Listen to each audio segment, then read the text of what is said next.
Alright, bismillahirrahmanirrahim. Kita mulakan sesi kita malam ini dengan umur kita Al-Fatihah.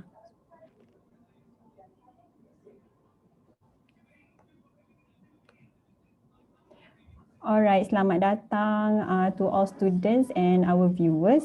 Welcome back to Ansara Muda Career Talk series. So today our topic is geology. Sebelum tu, first and foremost, mewakili Ansara Cawangan Taiping, special thanks to our strategic partner TNF Energy for providing us the Zoom platform lah for us to share the knowledge and have these sharing sessions. So bersama-sama dengan kita pada malam ini ada Cikgu Aisyah selaku Unit Bimbingan Kaunseling Emerson Taiping, and our respected speaker lah for tonight, Encik Irfan Zahid, geologist. Okay, so before that, any questions, viewers boleh tulis pada chat box melalui, kalau yang tengok melalui Zoom. Kalau melalui Facebook, boleh tinggalkan soalan pada ruangan komen. So dekat hujung sesi nanti kita akan ada Q&A session and I will read it to our speaker lah. So we hope that our internet connection will give kerjasama dan juga supaya sesi kita lancar malam ni. So without wasting any more time, saya serahkan screen kepada speaker kita, Encik Irfan. Silakan. Sudah. Okay, aku dah stop share. So nampak ke? Alright, clear. Okay. Dah boleh start ke? Boleh. Okay. So hari ni saya nak present pasal geology lah. Sedikit sebanyak in terms of my experience and apa yang saya tahu lah tentang geology. And then nama saya Irfan Zahid bin Ahmad Zaini, SPM tahun 2013. Now dah kerja for a year and a half lah.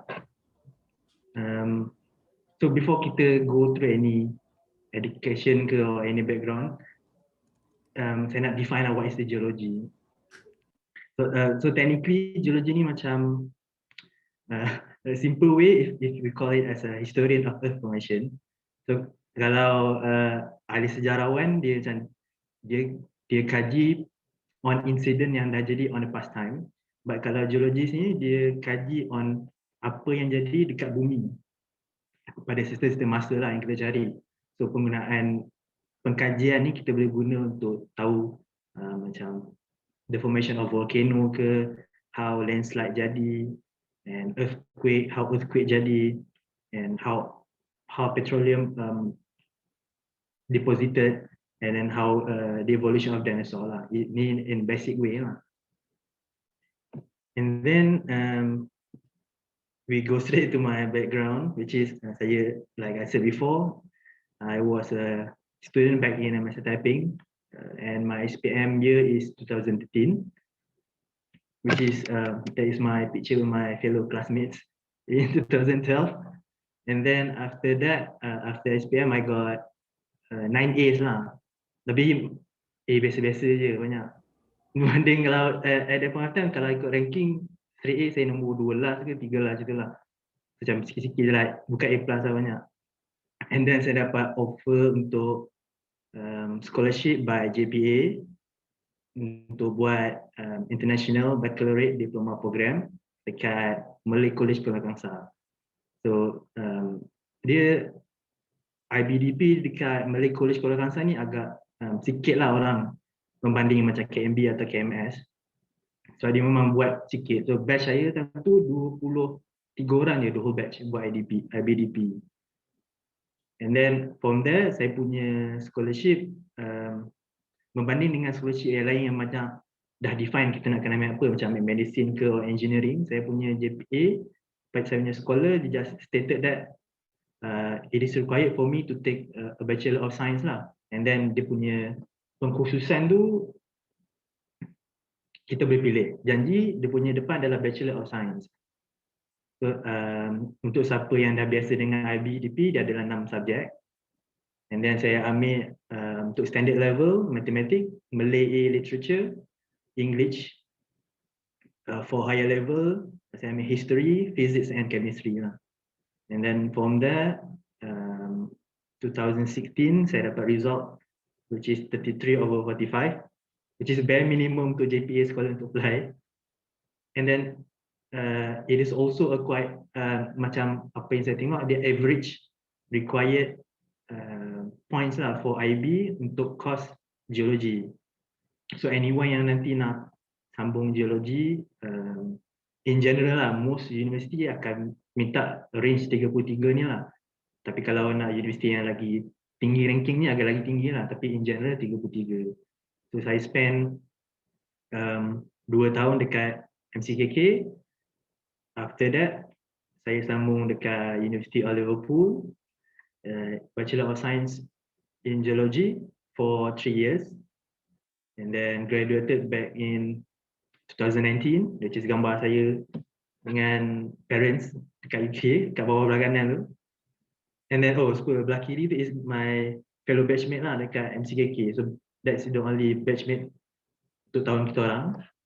And after I graduated in July 2019, saya terus kerja in a company called Marvelous Hands, starting from August 2019 until now lah, as a geologist. So itulah sebenarnya background. So this typical question lah, why pilih geology? Sebab geology ni dia agak rare lah kalau nak kira berbanding yang lain macam yang typical yang kita tahu adalah engineering lah, medic, dentistry semua tu. So for me, macam saya stated earlier, saya tak ada scholarship, saya tak ada decide untuk specific course. So saya decide ambil geology ni sebab awal-awal tu kita macam banyak saya nak ambil benda-benda lain lah. And knowing me, saya tahu saya jenis bukan yang suka 9 to 5 job lah. And then one of my friends dekat MCKK dia cakap, ada satu course ni macam menarik lah. So every year kita boleh pergi jalan-jalan lah in a way, bercuti sambil ada course lah. So dia ada banyak field work. So saya decide untuk apply and then dapat lah. So sepanjang saya 3 tahun dekat Liverpool, saya dah pergi Spain, Ireland, Wales and England. And then semua ni fully sponsored by our unis because kita dah bayar through our tuition fees. The only thing yang kita kena bawa is baju and makan lah, sebab halal susah nak cari, and especially dekat kawasan jauh macam pendalaman sikit lah. So gambar the first one is Pembrokeshire kat UK. This is my second field trip I think, and the second one on the Sheffield, also my third field trip during my second year. The final gambar belah kiri bawah ni adalah gambar me and my fellow Malaysian batchmate in geology. So ada 4 orang. Dan ni kita orang dekat Donegal. Gambar ni nak ambil untuk hantar dekat berita harian sebenarnya, nak buat salam lebaran. Sebab time ni kita orang pergi tu time raya. So one of the macam disadvantage is kadang coursework ni dia akan ambil masa, dia akan curi sikit kita punya cuti lah. So setengah orang akan cuti like 3 weeks. So kita akan dapat cuti 2 minggu lah, sebab dia akan ambil seminggu cuti and then seminggu before cuti itu untuk pergi field trip. Typically lah macam tu. And then to go also di sini adalah my first kali field trip 2016 sorry, which is kat Memtor, Sheffield. So gambar semangat lah time tu, pegang helmet tu kan. And then kita orang spend a day just for basic geology lah, tengok-tengok batu sikit, check data and then everything lah. And then my second one, kita terus straight go to Spain. So Spain ni kita pergi an area called Mojaca. So Mojaca ni dia dekat dengan Levante tak silap, kalau siapa yang tahu lah, ke Madrid macam tu lah. And then kita orang spend almost 2 weeks there. So our aim is to map the whole 1 kilometer by 1 kilometer lah. So at the first of the fieldwork, dia akan bagi a box lah. Box ni maksudnya kawasan, an intended area for us to map the area lah. So kita spend every day pergi tengok batu apa yang ada, and at the end of the day, at the end of the fieldwork, kita akan buat geological map. For anyone yang pernah tengok geological map, kita akan nampak macam banyak-banyak color. So color tu, each color tu represent jenis-jenis batu lah. So technically benda yang sama. Kita pergi map jenis batu apa yang ada dekat and dekat mana. And then from there kita orang pergi ke Nondegal. So kita orang spend almost 2 weeks juga dekat sini buat advanced fieldwork. Kita orang buat more restructure or dengan modeling of the area gitu lah. And then this is saya and my fellow Malaysian buat our final year project dekat Ibersoc Wales. Ini 2018. So untuk final year project, apa yang saya tahu dekat Malaysia and overseas pun sama rasanya. Kita akan ada kawasan-kawasan yang dia dah bagi list. Contoh macam saya dulu, dia orang bagi list banyak lah. So anyone yang nak pergi jauh sikit, so like Switzerland or France ke Italy ke, as long as the list is there, as long as the area that we want to go is in the list, so kita boleh pergi lah. Cuma kita kena guna duit sendiri kat sini. So kat sini kita orang spend 35 days lah buat fully mapping, and 35 hari fully mapping and cari structure and everything lah, to totally faham how the area form, apa yang ada kat situ, and apa yang jadilah. Gambar yang belah kiri ni is gambar saya dengan kawan-kawan lain cari batu tengah-tengah panas. Buat time ni sama, so every FYP ni akan buat time sama tu bulan 6 tu. So soalnya orang tak balik lah, so kita akan buat the whole month kat sini. Gambar bawah ni tak tahu kenapa. Gambar yang third one ni adalah typically kawasan-kawasan yang kita orang akan stay. So every fieldwork dia akan bagi kawasan rumah macam ni lah, rumah camper van. So cara rasa macam menarik untuk tidur camper van, dan bolehlah cuba apply kawasan macam ni kan. Tapi kalau dekat Malaysia yang saya tahu, untuk bidang geologi ni dia akan banyak tidur dalam kemah, sebab dekat mana ada camper van dalam hutan kan. So kat sana banyak camper van lah. So in terms of keselesaan tu macam selesa lah, sebab dia complete everything. And dia akan bagi juga, especially macam apa pengalaman saya, dia bagi macam kita orang kan kena jaga halal dan haram, so dia bagi rumah asing untuk Muslim, untuk kita orang macam masak ke apa-apa lah supaya senang. Macam tu lah. So tak ramai Muslim, so saya sebenarnya share the whole rumah tu 2 orang tu. And then ni adalah final kita orang punya field trip. Ini time final year takkan ada banyak field trip sangat, tapi akan ada satu je lah selalunya maximum. So before that dia akan bagi option untuk pilih modul apa yang kita nak. So at that point of time, my uni offer 2 module. One geophysics related, one is petroleum related. So anyone yang interested in terms of geophysics, dia akan pergi fieldwork juga dekat Spain for 2 weeks as well. Tapi saya dengan kawan-kawan saya lain decide to ambil petroleum, and then kita spend 2 weeks dekat Dorset kat UK.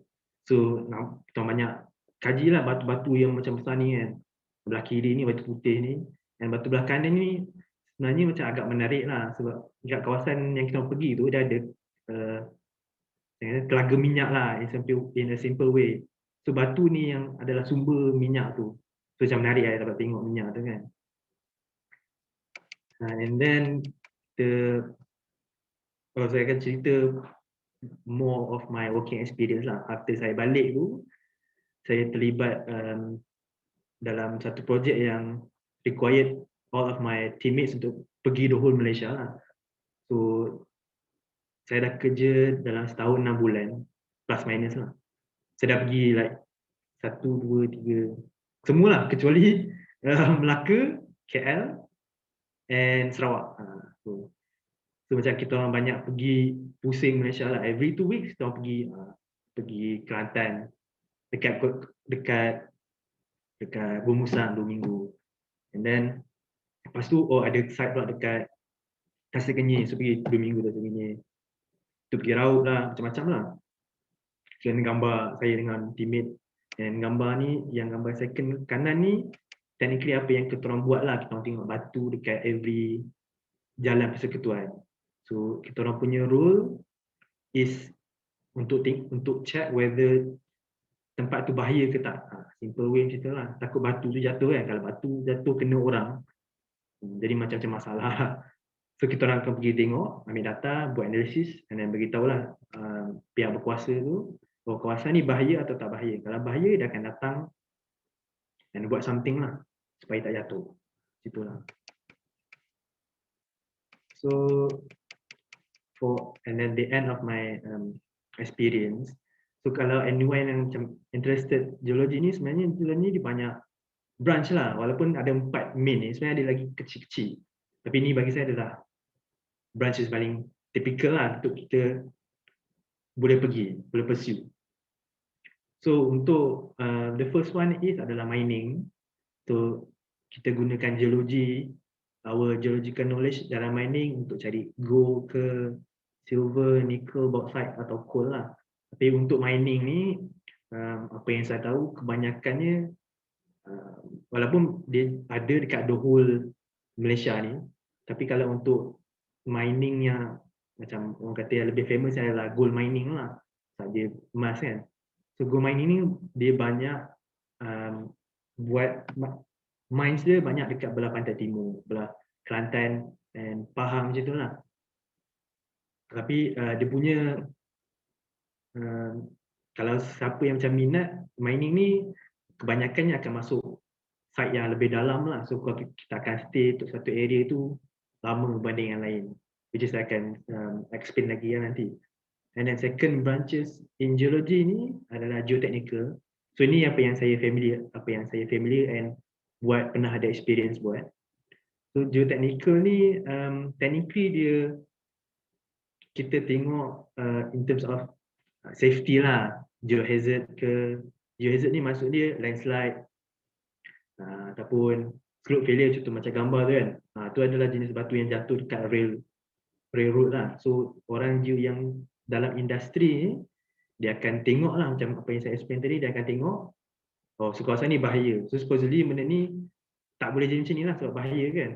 So itulah kegunaan geologi dalam bidang geotechnical.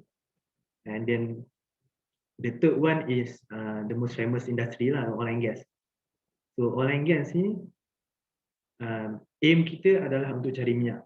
So dalam oil and gas ni ada dua pecahan lah, which upstream atau and downstream.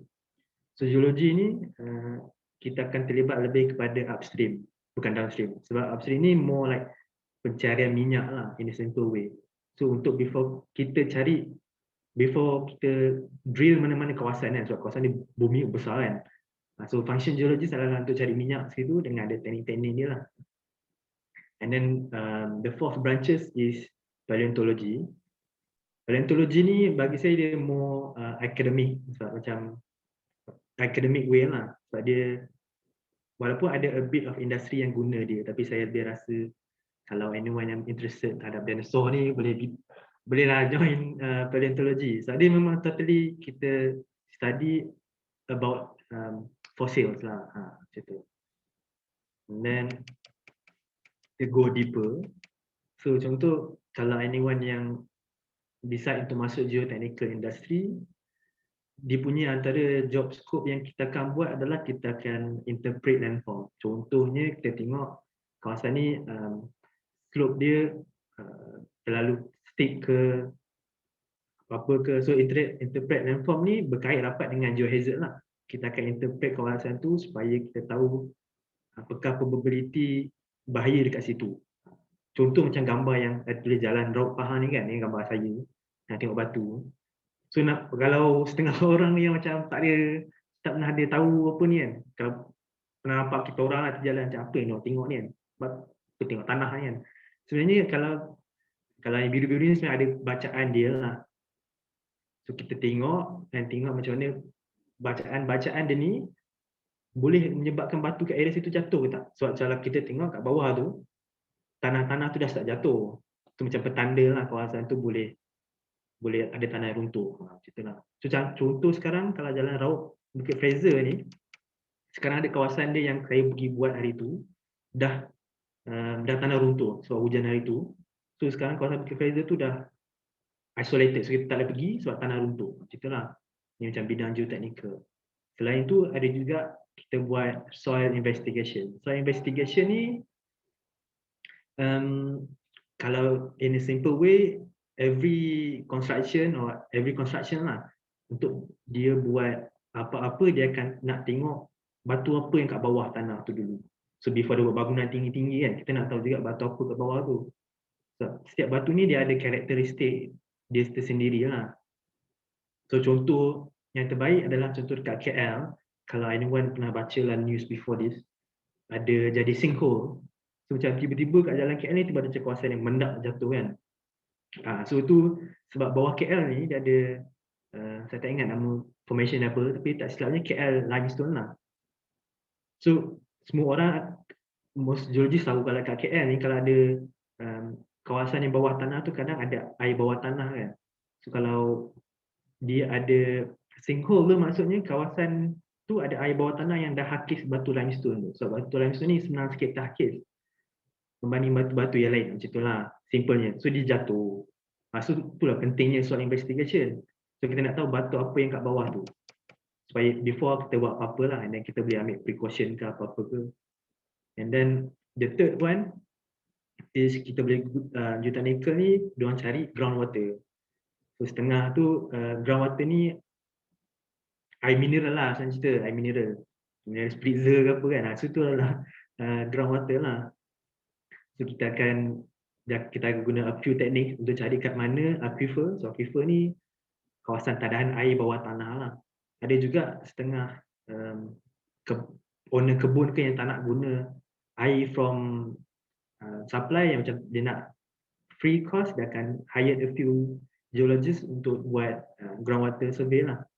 So nanti lepas dia dah tahu groundwater tu kat mana, dia akan drill at a certain point, and then air tu akan flow out sendiri macam tu. Tanpa tak payah buat apa-apa lah, dia akan flow out sendiri sebab ada structure yang ada lah bawah tu. So contoh-contoh positions dalam bidang geotechnical ni, first one is engineering geologist. Second one is geotechnical engineer. Geotechnical engineer ni, although ada uni yang dah offer sendiri Bachelor of Engineering rasanya, engineering, geotechnical engineering lah. Tapi as a geology juga kita still boleh join, still boleh masuk lah dalam bidang tu, apa yang saya nampak lah. And then the final one is geohazard specialist. Geohazard specialist ni memang pakar lah dalam bidang landslide ke rockfall ke macam tu. So the second industry is mining industry. So job scope kalau kita join industri mining ni ada dua je sebenarnya. Macam kita kena tahu kat mana ore deposit tu, and kita kena tahu macam mana nak keluarkan dia. Ore deposit ni maksudnya mineral apa yang kita nak lah. Contoh mineral gold ke, lithium tadi pula, nickel ke, apa, copper ke, macam tu lah.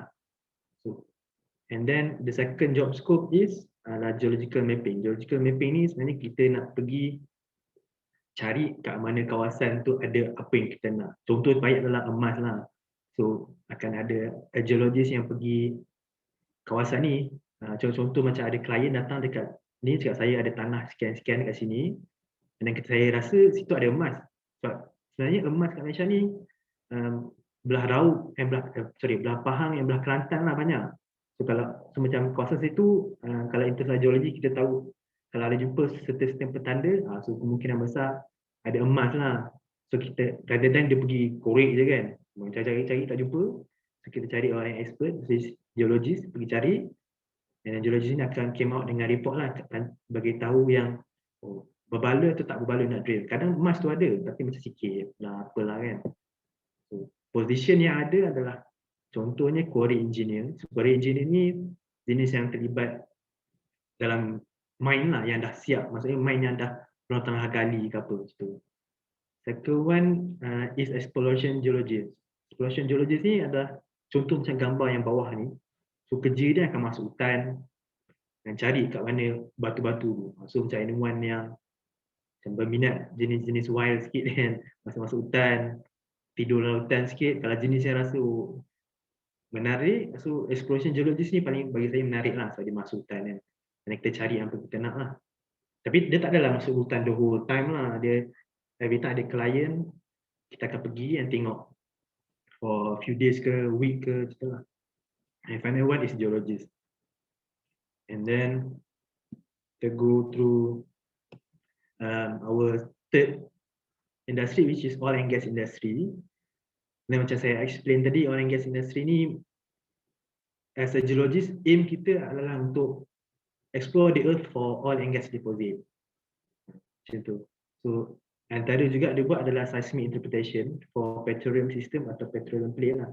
Contohnya, before, sebenarnya kalau in a simple way, kalau nak tahu batu-batu yang ada minyak ni sebenarnya ada certain tahun je. So kalau so bukannya semua tempat akan ada minyak. So kebanyakannya diorang dah tahulah kawasan mana-mana yang ada. So diorang akan pergi kawasan tu, dia akan map. So map ni akan guna orang lain lah. Kita guna surveying company. Dia akan guna dia punya sistem macam seismic system, and then balik kita dapat data tu, kita interpret through data tu. So kat sini ada batu ni, minyak ni, macam tu lah.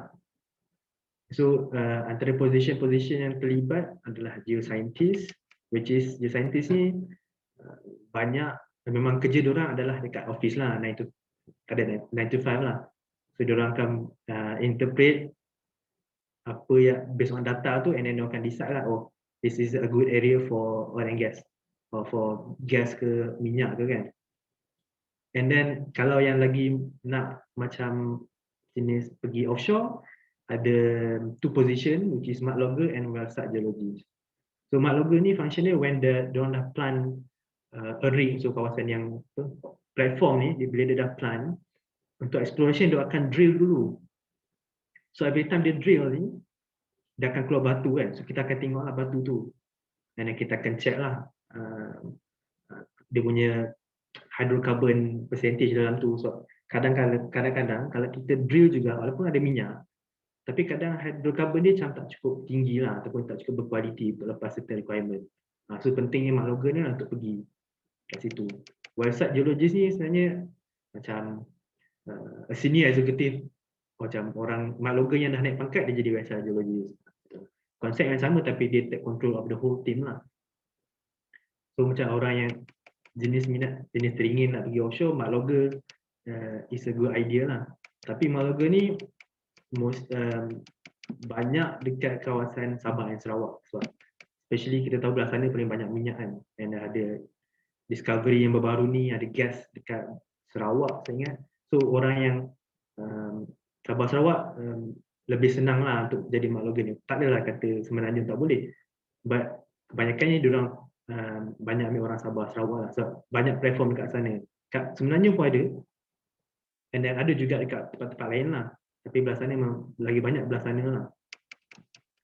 And then our next industry is paleontology. So macam saya cerita tadi, paleontology ni more to academic research lah sort of. So apa yang kita buat adalah kita study the evolution of animals, especially dinosaurs. Sorry lah, not animal, plant pun boleh, microorganism pun boleh, macam tu lah. Jenis apa yang hidup lah, a few million years ago. So kita pergi akan check, jumpa fosil, so kita akan check lah apa dia macam tu lah.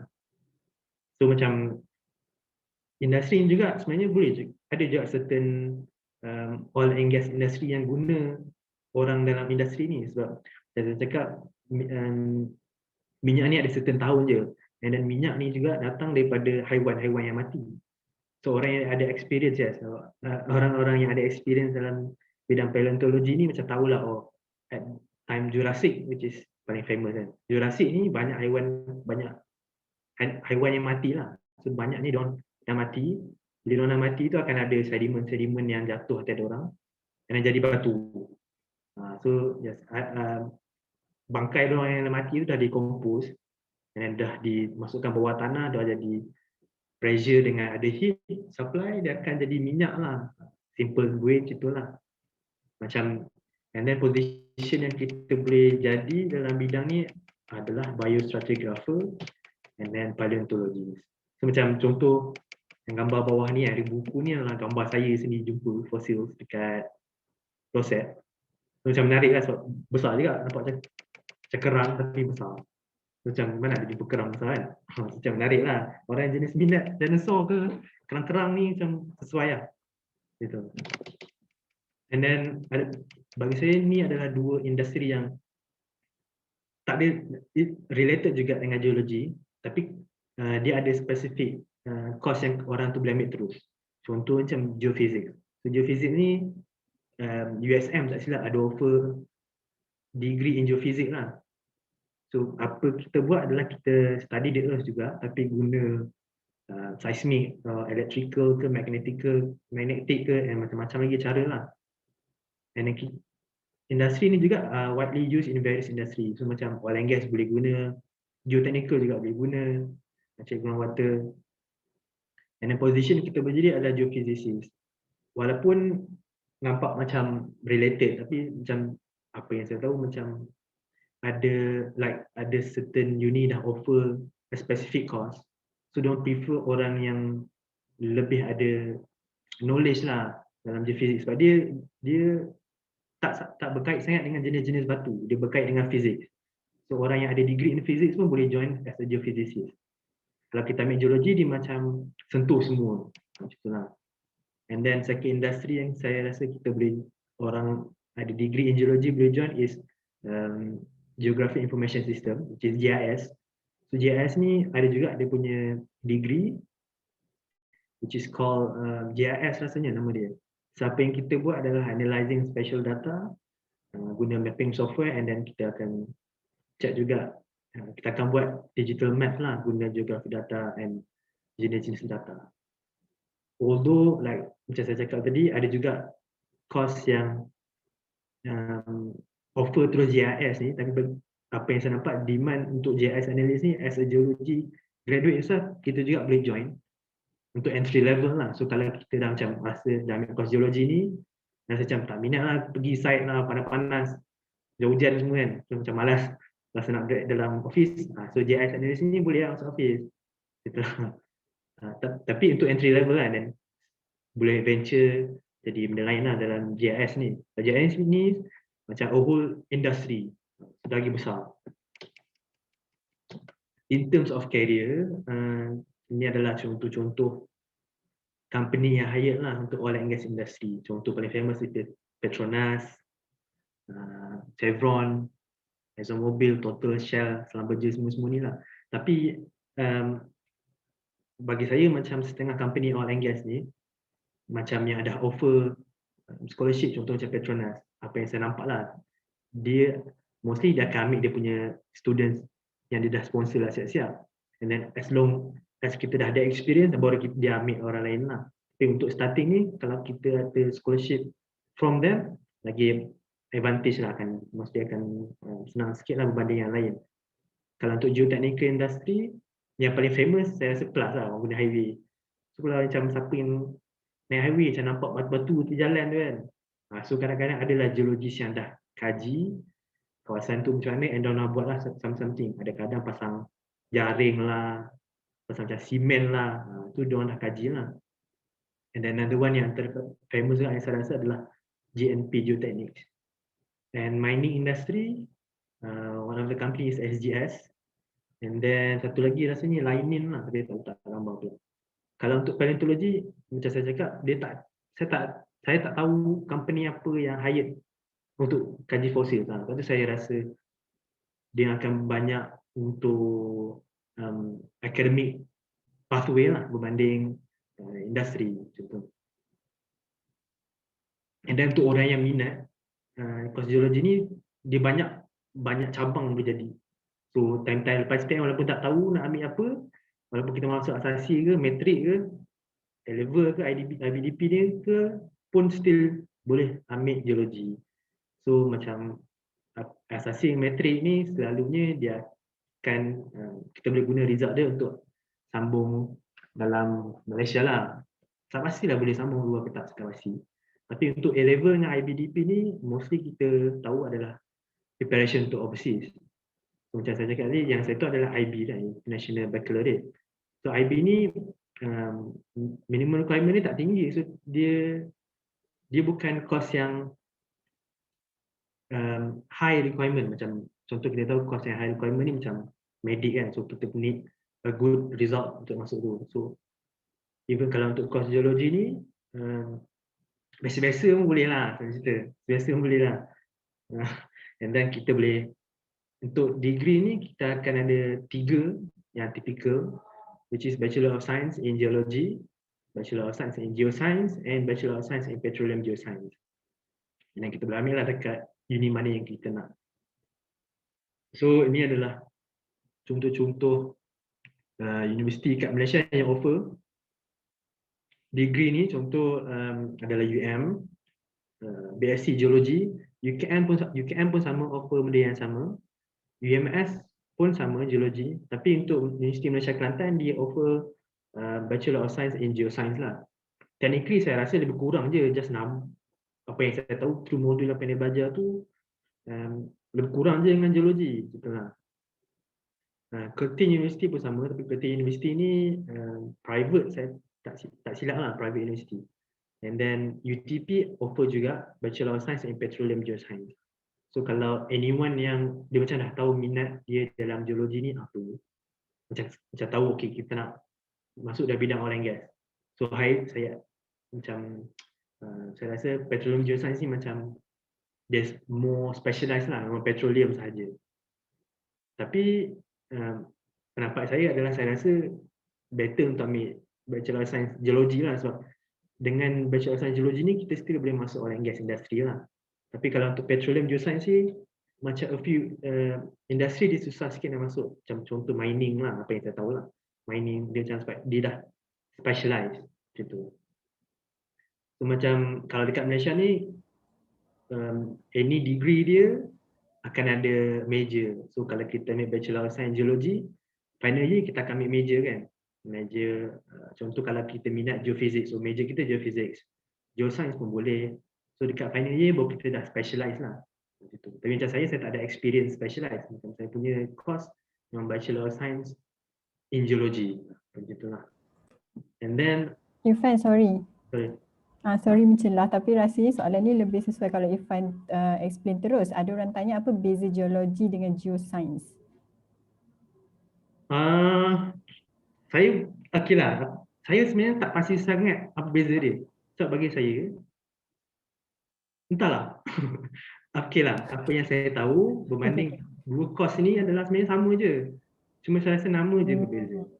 Based on modul yang saya tahu macam lah. more specific ke, tak sure juga In a way tak juga sebenarnya, sebab someone yang ada Bachelor of Science in Geoscience ni still boleh ambil contoh macam geotechnical, walaupun tak berkait sangat kan, tapi dia still boleh ambil geotechnical.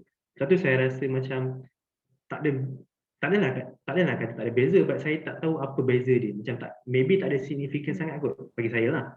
Mungkin pada modules macam dalam apa degree punya study plan lah kot ada beza sikit. Maybe, tapi in career way more or less lebih kurang lah. Lebih kurang, tapi at the end of the day pun final year pun kita still boleh, final year pun dia ada major kita juga. So macam apa yang offer dekat U lain pun ada juga offer kat UMK itulah. I see. Okay, ditambah lagi geometric dan geologi lain ke? Geometric tu geometric ni lain lah. Macam geologi ni kita kaji batu. So geometric ni simple way apa yang saya tahu dia macam more like survey lah. Contoh yang terbaik kalau contoh macam pernah nampak kan dekat tengah panas, tengah jalan ni macam ada orang tengah teropong something kan. Itu adalah geometric lah. Dia macam panggil apa lah, macam juru ukur sort of. Apa yang dia belajar tak sama dengan geologi. Geologi okay. Batu diorang more macam GPS, special lah macam-macam lain. Tak sama lah sebenarnya cerita. Okay, sorry sebab ala-ala dah kita kat sini kan, so kita tanya je soalan berkaitan. Geotechnical engineering dalam ni specialization dalam civil engineering ada geotechnical engineering. So benda yang sama ke dengan geology or geoscience ni? Geotechnical. dia apa yang saya tahu lah. Sebenarnya macam ni, kalau kita ambil course geology and then kita ambil geotechnical, kita tak boleh jadi engineer on the first place. Kita akan jadi engineering geologist. Contoh macam kalau kita tahu kat Malaysia ni ada board of engineers kan. So someone yang ada degree of Bachelor of Geology ni, walaupun dia ada major in geotechnical, kita tak boleh jadi engineer at the first place lah. Tapi kita still boleh masuk dalam bidang tu. Sebab contohnya beza. Geotechnical ni, okay lah kalau macam saya cakap tadi, macam saya ni kerja pergi tengok batu dan ambil data. And then kita buat analisis, kata okay kawasan ni batu ni nak jatuh dah ni. And then tapi so macam geologi ni tak ada expertise on apa yang nak kena buat kat batu tu. So datanglah geotechnical engineer, dia akan decide lah, okay kita nak buat apa, kita nak pasang paku ke, nak pasang net ke, nak buat simen ke, itu diorang punya expertise. Macam itulah. Technically tak sama sangat. Kiranya kalau you fokus nak jadi more to engineer tapi dalam geology, so better to take that geotechnical engineering tu lah kan, sebab macam you more to analysing. Sebab macam apa yang saya tahu, geotechnical engineer dia tak belajar ambil data lah, dia banyak buat modeling lah, apa-apa. So macam geology ni ambil data. So pre-construction geology, during construction geotechnical. Macam tu. Faham. Okay, and then ada sambungan juga yang geoscience dengan geologi tadi. Kan Irfan cakap lebih kurang sama je, tapi bila you dah habis degree, you nak minta kerja, ada tak situation yang macam employer akan bias lah nak ambil which one? Macam akan berat mana-mana ke sama je? Sama je apa yang saya tahu lah. For now sama je rasanya. Sebab macam saya cakap lah, modul dia sama je. So saya tak faham kenapa dia geoscience sebenarnya nama dia. So based on modul saya tahu sama je. Nama je kot. Maybe. Saya tak ada nak kata kan. Betul lah. Suka hati tu lah. Okay, boleh sambung. Boleh sambung Okay, boleh sambung. Thank you. Okay. And then so ni macam especially kalau kita dah belajar for a few years, macam kita nak tahu career wise lah, dia tak ada kerja kan, macam tak balalah kita belajar tahun-tahun tak ada kerja macam tu. So bagi saya ni agak bukan 100%, macam apa yang saya rasa lah, in terms of mining and geotechnical ni akan always ada. So sebab kita akan sentiasa construct a new thing, akan sentiasa akan ada tanah runtuh, akan sentiasa ada demand untuk cari emas, cari metal-metal yang kita perlukan untuk buat macam-macam. So untuk mining and geotechnical ni sentiasa ada demand. Tapi untuk oil and gas adalah satu macam saya tak berani nak kata. Sebab kita macam apa yang saya tahu lah, dah start more to, diorang dah start cari renewable energy. In the long run, diorang need a new type of energy lah, renewable energy. Sebab tapi tak adalah, saya tak kata juga oil and gas ni akan totally hilang, sebab penggunaan minyak in our daily life ni macam banyak sangat. Untuk buat plastik pun still guna minyak. But tak banyak kerja tu is saya tak pastilah. Macam tu. Itulah. Macam so dah habis saya punya presentation. Okay. Gambar One Direction 2012. 2012 ni? Tahun 2012. Alright. Okay, thank you for your presentation. So kita ada banyaklah soalan. Okay, before that, I just nak emphasize on the geoscience dengan geologi tadi. Macam Irfan dah share dengan kita, yang I sempat tangkap, Bachelor Science in Geology ada dekat UKM, UMS Sabah dengan Kerti University. And then yang Bachelor Science in Geoscience tu dekat Universiti Malaysia Kelantan. So maybe macam Irfan pun tak sure juga kan dalam perbezaan modules ke apa, macam Irfan cakap lebih kurang je modules dia, but to know in deep betul-betul apa perbezaan dia, mungkin sesiapa yang berminat tu boleh buat further study lah dekat university tu itself, maksudnya dengan course yang diorang offer tu, what's the difference and so on. So hopefully yang bertanya tu clear lah on that. Okay, so we go to first question. Okay, macam engineers, diorang kan ada board of engineers kan. So for geologists ni, you guys ada tak regulatory body use korang sendiri? Ada. Dia Oh, okay. panggil Board of Geologists. I see. So Irfan berdaftar ke? Berdaftar, tapi dia kalau macam dalam industri geologi ni, dia ada panggil professional geologist lah. So dia macam jawatan depan dia macam engineer ke? Yang IR depan engineer. Betul. So macam kalau geologist ada panggil pijol. So pijol ni kalau every project yang kita buat, so dia akan macam sign lah, macam kata dia punya expertise, macam kata certified lah dia punya expertise tu. So dia akan sign. Adalah board of geologists dia panggil. Cool. So maksudnya after degree you ada to be certified tu, you just berdaftar dan ikut training diorang ataupun ada lagi like further exams ke? Apa yang saya tahu, kita kena at least 3 tahun dalam industri, and then rasanya dulu tak ada exam, but rasanya sekarang dah start buat exam kot, macam tu lah. In detail saya tak boleh sangat. Okay, faham. Tapi rasanya 3 years in industry tu normal rasanya untuk professional body. Betul. Alright, so next question. Ada tak sub-specialization dalam bidang geologi? I think yang macam Irfan share tadi, ada lah kan? Sub-specialization untuk kerja ke atau time degree? Kalau degree macam major degree rasanya ni. Kalau degree kita decide lah at the end, time kita punya final year kita nak ambil geophysics ke, engineering geology ke, GIS ke. GIS pun kita boleh ambil juga as our punya major. Tapi dia tak sama lah as someone yang ada degree sendiri dalam GIS. So final year tu adalah decide kita akan buat. Okay, faham. Alright. So daripada yang saya faham, maksudnya bila you venture into career punya level, still macam ada 2 cabang juga lah kan. Sama ada you boleh kerja that 9 to 5 yang data analyst and all dekat office tu, ataupun you memang boleh pergi macam kalau oil and gas offshore, field work macam tu lah kan. Betul. Okay. Faham? Okay, back to your field trip waktu study tu.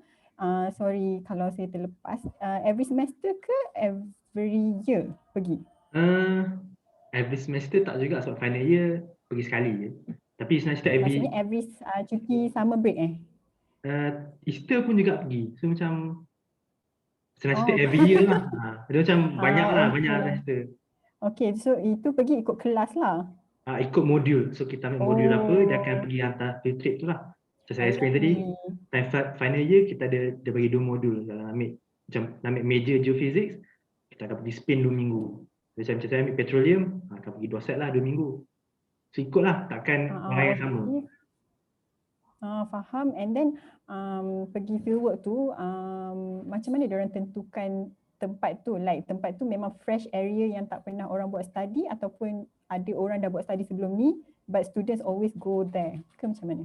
Tempat tu sebenarnya tempat yang diorang dah study lah. Diorang dah tahu apa yang ada dan apa yang dah jadi. Bukannya kita pergi kosong. Kita mesti nak belajar kan. So macam diorang dah kaji siap-siap lah kawasan tu. So memang tempat yang disediakan untuk pendedahan para pelajar lah macam tu. Dia for my knowledge lah. Kalau dekat UK ni, kawasan ni untuk study geologi sama je. Macam kat Dorset tu, majority uni akan pergi situ. Sebab dia punya, macam saya cakap, geologi ni study batu kan. So kawasan dekat Dorset ni, kawasan batu yang paling senang nak tengok. Macam paling layman term dia paling bersih lah. Macam nampak batu tu sebiji macam tu. Tak ada kotor-kotor sangat. Tak berpas pasir macam tu lah. Saya akan pergi tempat-tempat yang macam yang dah typical. Faham. Okay. Okay. Ada next question juga. Form lower form kan kita ambil subjek geografi. So subjek geografi ni menjadi nilai tambah kepada pengajian geologi. Ada ke geografi bagi peringkat SPM? Untuk peringkat SPM saya tak pasti. Saya masa dulu tak ada offer, tapi tak tahu lah pula ikut sekolah lain ada offer. Tapi untuk kata ada penambahan atau tak ada penambahan tu, sebab saya ambil geografi final time umur 15, degree time Jauh lah beza. So tak pasti. Boleh ada berkaitan. Tapi macam maybe saya tak ingat ke apa.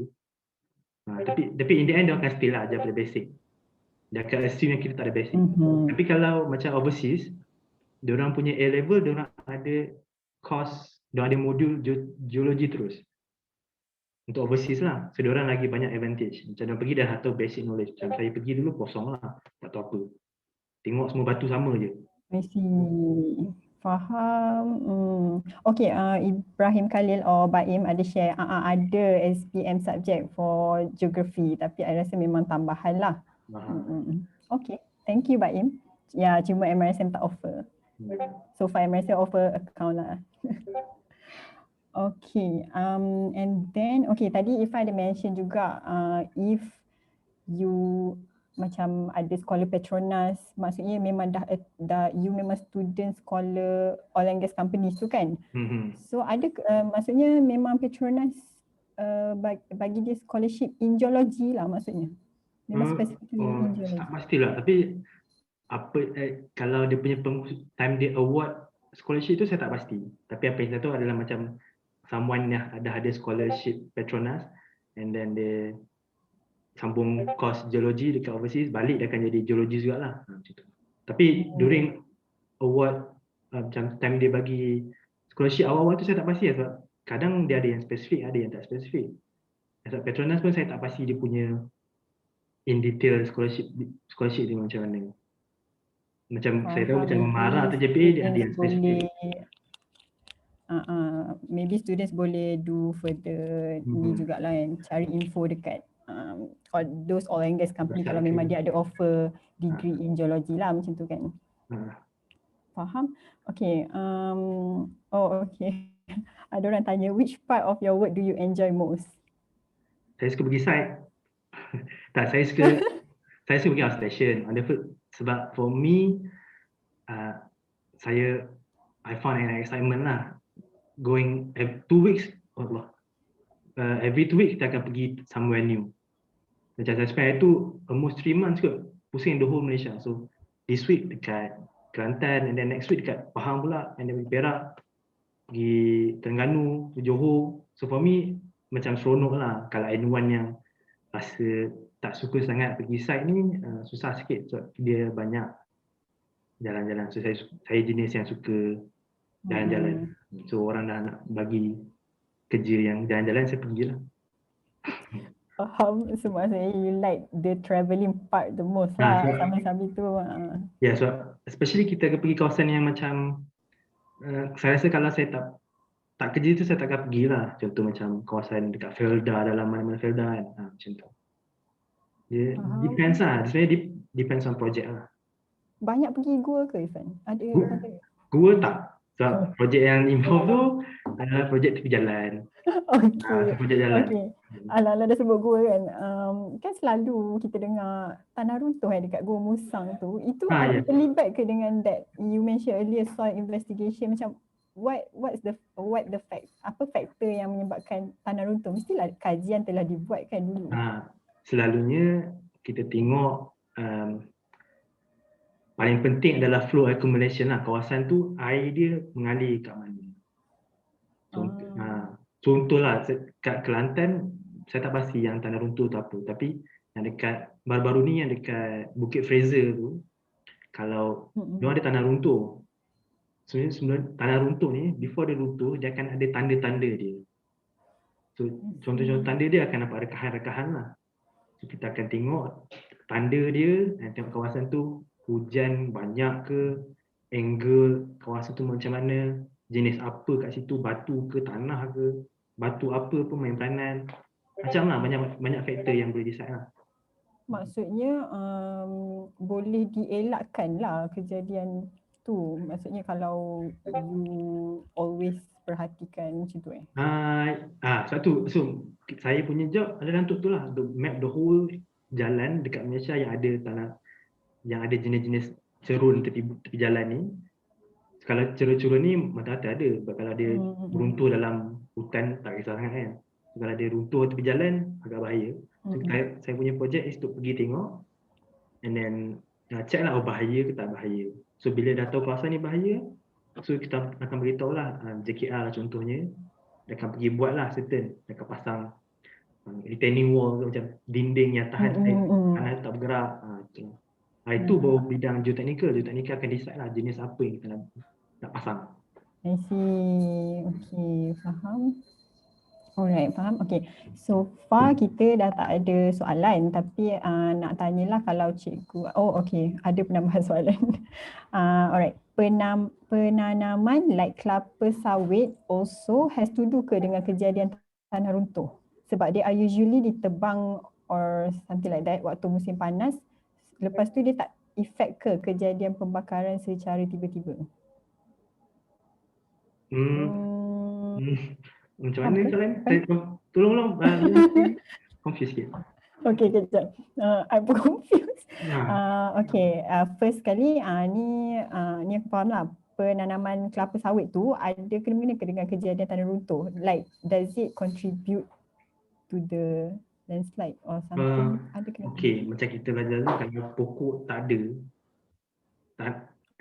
benda yang pegang tanah tu tak ada kan. So, technically dia boleh lah. Technically related juga dengan landslide, tanah runtuh. Tapi saya cakap tanah runtuh ni banyak lagi faktor yang kita kena tengok. Contoh kawasan tu hujan banyak ke, ada air bawah tanah ke, atau kawasan tu aktif geologi ke. So kawasan tu sebenarnya boleh macam kalau dekat geologi ni ada panggil fault zone. So fault zone ni adalah kawasan yang aktif lah. Kawasan-kawasan ni banyak bergerak.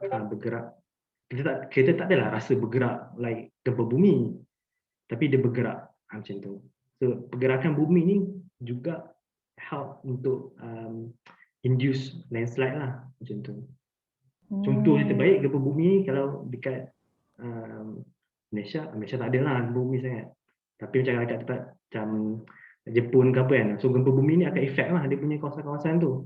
So diorang kena lagi banyak fikir macam mana nak design kawasan tu supaya kalau gempa bumi pun takkan jadi landslide gitu lah. Okay, faham. Kiranya penebangan pokok tu memang salah satu faktor lah juga, tapi maksudnya banyak lagi faktor-faktor lain yang menyumbang pada tanah runtuh tu lah kan. Ya, tapi saya boleh kata besar lah juga dia punya efek dia sebenarnya. Oh, okay. Alright. Okay, faham. Okay, so kita dah tak ada soalan sebenarnya and dah nak sampai hujung masa. So nak serulah kalau Cikgu Aisyah atau Baim ada apa-apa soalan, penambahan ke? Ada ke?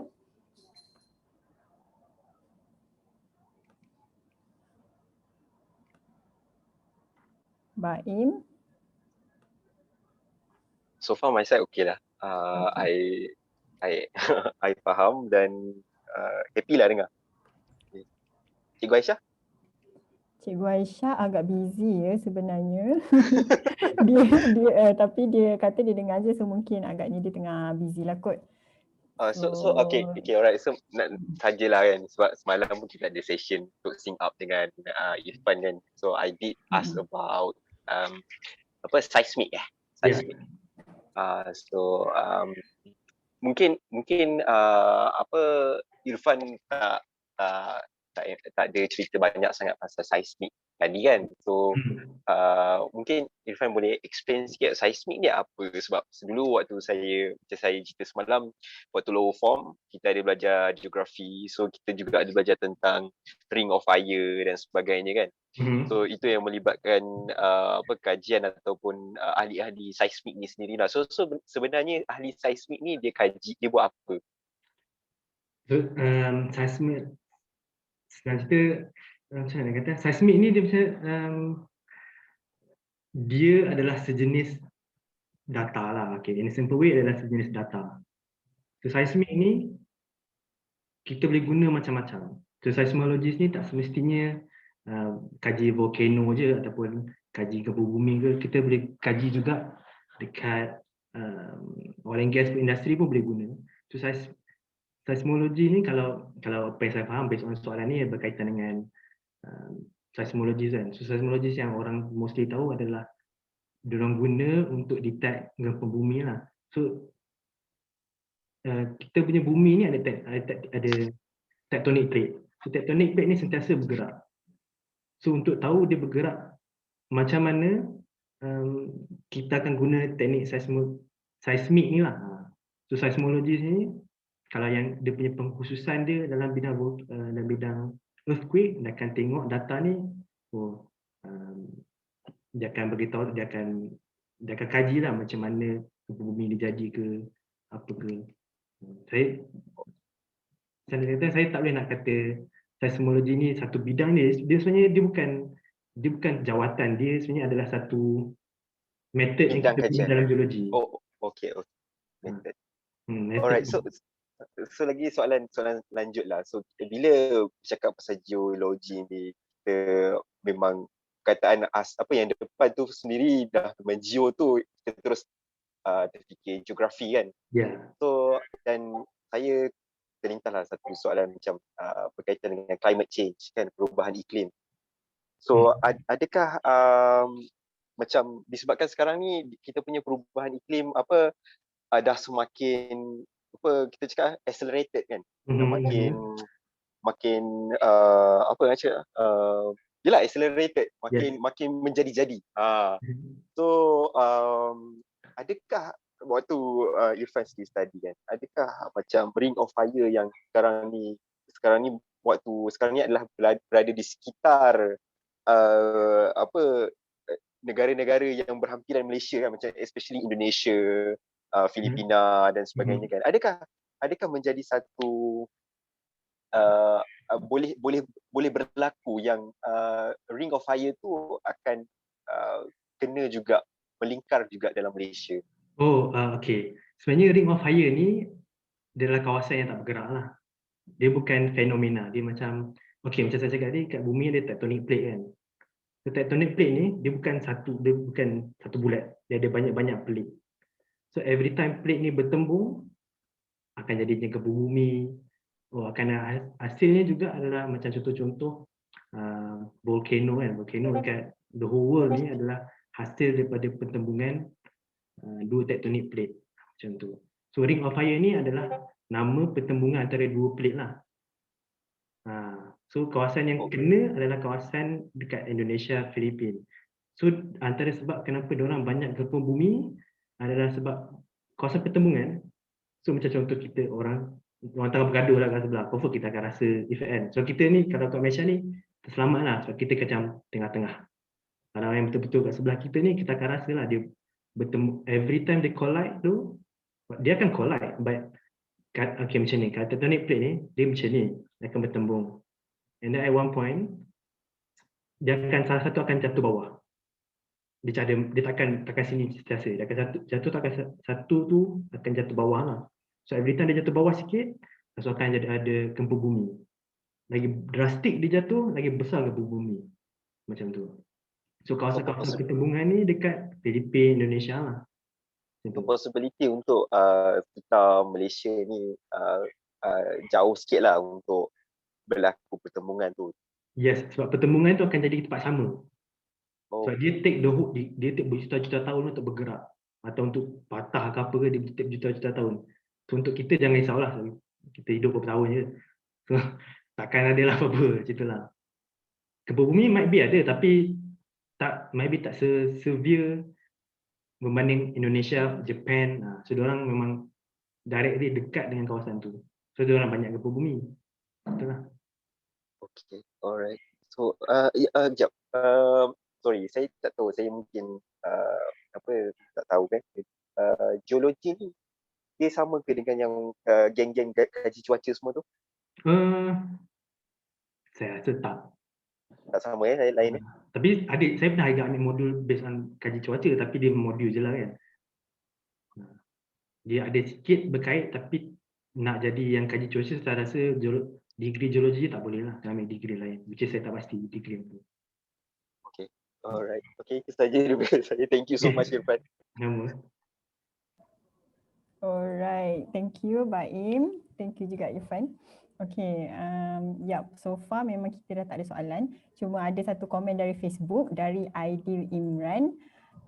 Dia cakap doakan dapat result SPM bagus untuk dia sambung belajar. So saya assume dia nak sambung belajar geologi lah kot, sebab dia tak mention, tapi Yalah, minta tolong. jadi. Ya, kita doakanlah insyaAllah straight A+. Okay, so saya rasa dah sampai penghujung. Actually, diorang sekarang tengah SPM, Irfan. Oh, Ya, sebab dah tertangguh-tangguh, diorang baru start Monday. So, anything to say to them? Kalau ada yang tengah tengok budak-budak SPM? for me lah, untuk me yang tengah tengok SPM ni, saya rasa all the hard work yang dah buat is in the past lah. So kita just apa yang kita jawab, kadang kita rasa macam tak boleh jawab, tapi kita tak tahu kan. So kita dah tahu, walaupun kita dah put effort, and the end of the day rezeki tu is not from us lah. So at least kita put a bit more effort and then tawakal lah tu je.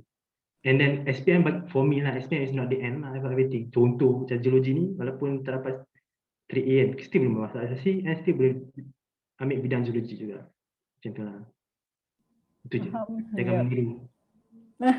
Okay, thank you so much. Okay, again thank you Irfan sebab sudi join untuk bagi sharing malam ni on geology.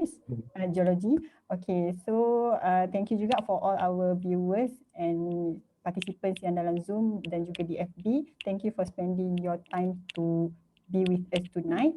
And then to those yang join halfway, masuk halfway, ataupun if you guys tahu sesiapa kawan you guys yang berminat tapi tak sempat tengok, can always tengok from our FB Ansara Cawangan Typing ataupun our YouTube Tepin TV, TEPEN TV. Semua ada recorded version lah dekat situ. And we will also share the slides in our official website lah, ansaratyping.com. And that's it for tonight. Again, thank you to our sponsor, our Zoom sponsor, Zoom provider, TNF Energy. So kita tutup sesi kita dengan tasbih kifarah dan suratul As.